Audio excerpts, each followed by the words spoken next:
နံပါတ်1ကုသိုလ်မှန်သမျှကိုမမေ့ရဘူးနော်ဒါနကိုလည်းမမေ့နဲ့ဘာကြောင့်လဲကိုယ့်ကိုစောင်းရှောက်ကယ်တင်မဲ့အရာမှုလို့သူ့ကိုမမေ့သင့်ဘူးနှမျိုးရဘူးပေးကမ်းနိုင်ရမယ်တတ်နိုင်သမျှမိမိရဲ့ပမာဏနဲ့ကြည့်ပြီးတော့ပေါ့နော်တခါကြီးမိုက်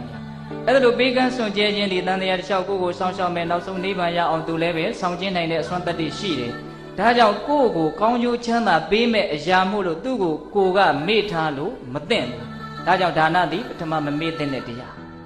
နောက်ပြီးရင်သီလကိုမမေ့သင့်ဘူးသီလကိုမေ့ရင်တန်တရားတစ်လျှောက်လုံးဒုက္ခရောက်မယ်ဟုတ်ရဲ့လားပြီးတော့ဘာဝနာတရားကိုမမေ့ရဘူးကုသိုလ်ကိုမမေ့ရင်အပမာဒဖြစ်တယ်ဒါကိုဦးဇင်းတို့အကျဉ်းမပြောလို့ဘူးအကျဉ်းပြောချင်တာကဘာလဲဒုတိယမမေ့ရဘူးဆိုတဲ့တရား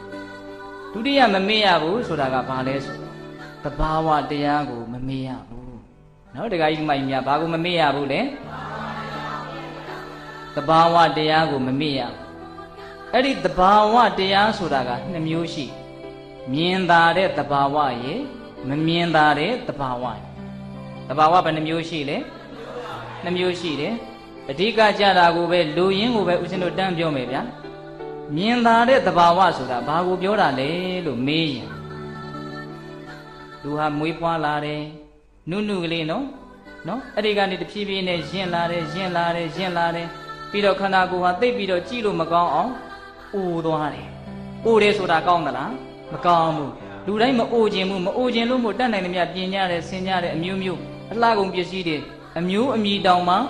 အကုန်လုံးမပြောနိုင်တော့အောင်များတယ်မို့လားဒါမြင်လာတဲ့သဘာဝဆိုတာဘာလဲလို့မေးရင်ဒီခန္ဓာကိုယ်ကြီးဟာမွေးဖွားလာတယ်တဖြည်းဖြည်းနဲ့ရင့်ရော်လာတယ်အိုမင်းလာတယ်တဖြည်းဖြည်းနဲ့ခန္ဓာကိုယ်ကချို့ယွင်းလာတယ်နာကျင်လာတယ်ကြိုက်ခဲလာတယ်ဦးဇင်းအခုပြောတာတွေထဲမှာစိတ်ကူးရင်စကားပါသလားနာကျင်လာတယ်ကြိုက်ခဲလာတယ်နောက်ဆုံးအိပ်ရတဲ့ဘုံဘုံလဲမယ်သူများကိုလုံးဝအားကိုးရတဲ့အခြေအနေကိုရောက်မယ်ပြီးရင်မသေးခြင်းပဲနဲ့မစွန့်ခြင်းပဲနဲ့ဒီဘဝဒီခန္ဓာကိုစွန့်သွားရမယ်အဲ့ဒီသဘာဝတရားကြီးဟာမြင်သာတယ်တခါကြီးမိုက်မြဒါပဂရိမျက်စိနဲ့မြင်ရတယ်မဟုတ်လားအဲ့ဒီမြင်သာတဲ့သဘာဝကိုမမေ့ရဘူးတရားဆိုတာသိပြီးတော့မြတ်စွာဘုရားကပုထုဇဉ်တွေရဲ့ဉာဏ်နဲ့မမိတဲ့တရားမျိုးကိုမပြောပါဘူးနောက်တခါကြီးဒီမိုက်တို့ဦးဇင်းတို့တရားကသိခက်လို့တရားကိုဒကာဓမ္မတို့ဦးဇင်းတို့သဘောမပေါက်တာမဟုတ်ဘူးအဲ့ဒီသိခက်လို့သဘောမပေါက်တာမဟုတ်ဘူးဘာကြောင့်သဘောမပေါက်တာလဲလို့မေးရင်ဒီတရားကိုသဘောပေါက်အောင်မကြိုးစားလို့သဘောမပေါက်ဘူး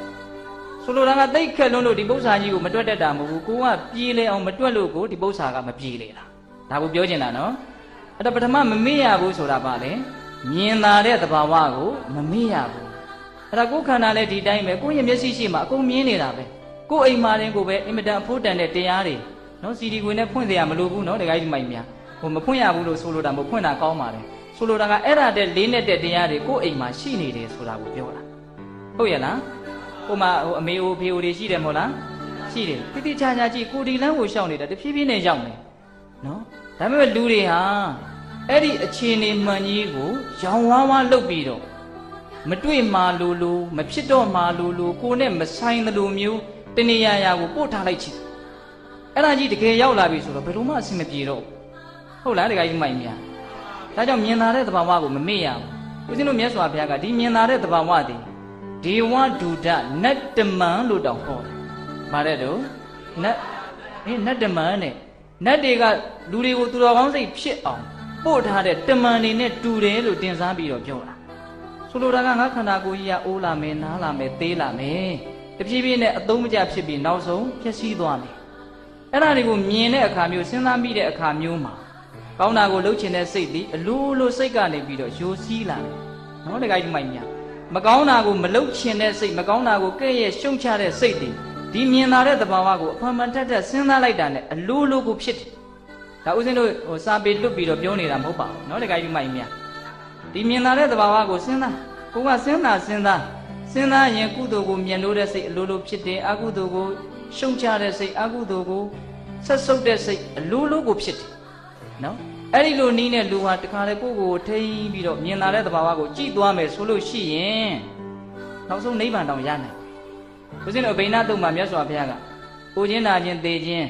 ချစ်တော်သူခင်တော်သူတို့နဲ့ကြွေကွင်းခြင်းမိမိရဲ့ကံသာလင်မိမိပိုင်တယ်ဆိုတဲ့ဒီ၅ချက်ကိုစဉ်းစားရင်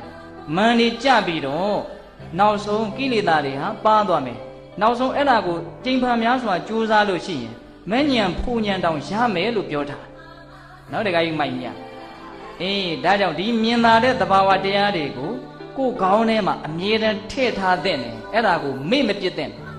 အမြဲတမ်းနားလည်ထားတဲ့နဲ့အမြဲတမ်းစဉ်းစားနေတဲ့နဲ့အတိမတ်ပြုရမယ်ဆိုလို့လက်ခံရမှာနော်တခါကြီးမိုက်မြလက်ခံရမယ်ဆိုတော့စိတ်သက်ကြရမယ်ပြောတာမဟုတ်ဘူးကိုယ်ဒီအိုရမယ်နာရမယ်သေရမယ်ဒါကိုနားလည်ထားရမယ်တစ်ဖြည်းဖြည်းနဲ့ဒီလမ်းကိုရှောက်နေတယ်လို့သိရမယ်အဲ့ဒါကိုသိလို့ရှိရင်ကိုယ့်ရဲ့စိတ်ဓာတ်ဟာအင်မတန်ဖြောင့်နေဒါကလက်တွေ့စဉ်းစားကြည့်ရင်သိနိုင်တယ်တခါကြီးမိုက်မြအဲ့ဒီမှာမြင်သာတဲ့သဘာဝကိုစဉ်းစားတော့ဘလို့အကျိုးတွေဆက်ရနိုင်တော့ဆိုမမြင်သာတဲ့သဘာဝကိုပါသိလာတယ်ဒါလေးကိုနည်းနည်းလေးနဲ့ပါတယ်ဦးဇင်းတို့နည်းနည်းကြိုးစားပြီးတော့ပြောကြည့်မယ်မြင်သာတဲ့သဘာဝကိုခဏခဏစဉ်းစားရင်မမြင်သာတဲ့သဘာဝကိုပါနည်းနည်းသဘောပေါက်လာမမြင်သာတဲ့သဘာဝဆိုတာဘာလဲတချို့တရားအထုတ်ကြတဲ့ပုဂ္ဂိုလ်တွေပြောကြတာကြားဘူးလိမ့်မယ်သူတော်ကောင်းကြီးတွေပြောတာကိုကြားဘူးလိမ့်မယ်ဒီခန္ဓာကိုယ်ဟာစီမီတောက်လေးထွန်းထားသလိုမြည်ရည်အရင်စီးဆင်းနေသလိုအမြဲတမ်းပြောင်းလဲနေတယ်တစ်ခုပြီးတစ်ခုဖြစ်နေတယ်တစ်ခုစားထိုးလာတယ်ရှေ့ဟာပြက်သွားတယ်အမြဲတမ်းဖြစ်ပြီးတော့ပြက်နေတာပဲလို့ဒီစကားတွေကြားဘူးတယ်မဟုတ်လား